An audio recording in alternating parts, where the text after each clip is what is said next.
Hi there, today we're going to cook century egg pork congee, a Taiwanese favorite. To a big pot of water, you will add the rice, ginger, and the radish. Turn up the stove.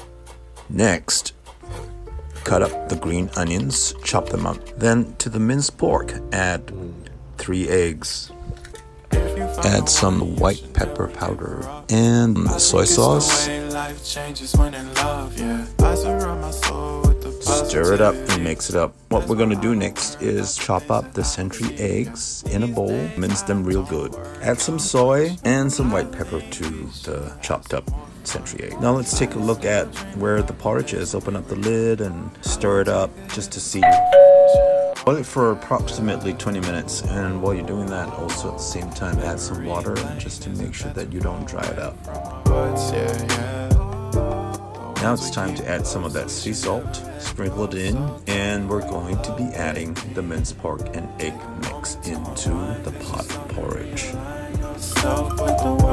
Mix it all in and turn off the heat. Give it one final stir, then serve it up in the bowl.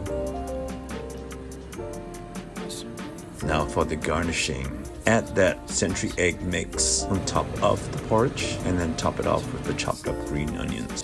There it is, century egg pork porridge, Taiwanese style. Yum! Thank you for watching Monsoon Taiwan. If you love our videos, click the subscribe button and watch more.